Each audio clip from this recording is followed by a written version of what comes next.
of the instruments of profitability for the believer is righteousness. Media, I hope you can help me to be fast. 1 Timothy chapter 4 verse 7. Righteousness is a system of profitability. Now when a man makes a commitment to live a righteous life, he has signed up for profit, not losses. But when someone chooses the path of sin, he has chosen a path of shame. Because the Bible says righteousness does what? Exalts. That's profit. But sin is what? A reproach, shame. The only thing profitable about sin is the pleasure of sin. That's the only thing. As in terms of saying you enjoy. It's just the pleasure, which is but for a moment. Then the consequences start coming. The shame, the guilt, the reproach start hitting the person. But see what the Bible said. It said, refuse profane and old wifeable, but exercise yourself rather unto godliness. It said, why? Verse 8. Verse 8 says, for bodily exercise profited little, but godliness is what? Can I hear you? Is profitable how? All things. That is every aspect of your life. Once you make a commitment to righteousness and godliness, the profitability of godliness touches it. Your health, your finances, your relationships, everything is a system of profitability. So in Psalms 112 verse 1, he said, blessed is the man that delights greatly in his commandment. Psalms 112. He said, praise be, blessed is the man that feareth the Lord and greatly delights in his commandment. What are the things that will follow him as profit? He said, for his seed shall be mighty upon the earth. What happens? The generation of the upright. So the profitability of righteousness is generational.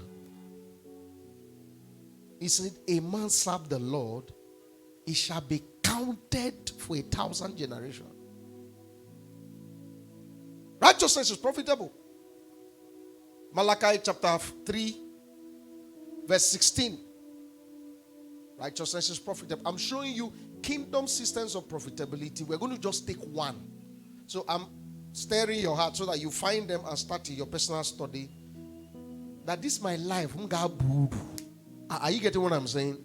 I'll make the most of while I'm here on earth. But let's look at the pathways God has given the believer. So the Bible said, and they that feared the Lord spake one to another, and the Lord hearkened and heard it, and the book of remembrance was written. Give me verse 18 because of time. Verse 18 because of time. Verse 18. And said, then ye shall return and discern what? Between the righteous and the wicked, between him that serve the Lord and them that serve the Lord. So righteousness is an instrument of distinction.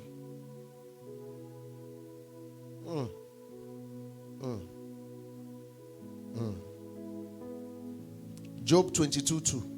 The truth is that when you choose sin, you hurt destiny. But when you choose righteousness, God begins the healing, no matter what the error is. Job 22:2. It says, can a man be profitable unto God as he that is wise is profitable unto himself? Verse 3.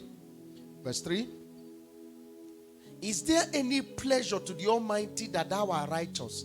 Is he gain to him? That is, when you decide to clean your life and live for God, it doesn't add to God, it's to you. Is it gain to him that thou makest thy way perfect? Then you now answer the question in 32.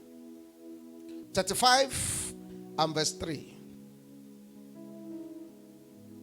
35 verse 3.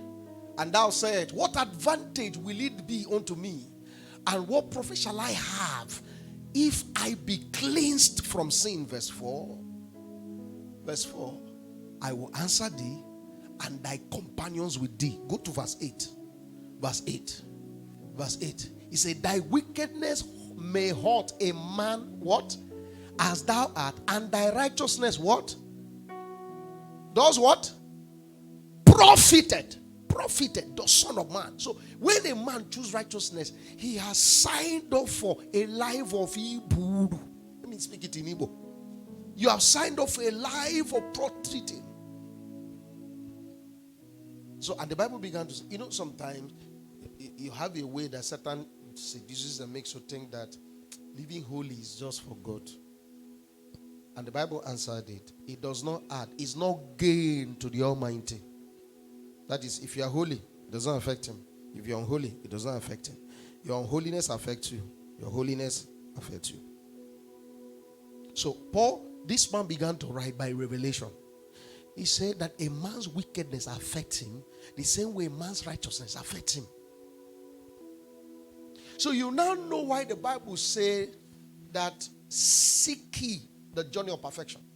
There is nobody sitting here that is perfect, but let Satan never derail you from the journey in perfection. Please, are you hearing what I'm saying? Because the Bible said, 2 Thessalonians 2 and verse 7, the mystery of iniquity does work. If you let it, it will let you out of the way. The goal of sin is to pluck you out of the plan of God. And every plan of God is designed to add so much to you. My teaching today is not to preach sin, but to help you love righteousness above wickedness. Because that drive stays you on the path of holiness. That when you sleep, you don't sit down. You find your way home. As long as the prodigal son was away from the father, he came so low that he ate the food of pigs. But the day he said, back home, Lord, back home, he had a royal treatment. Because when you are hurting, God is hurting.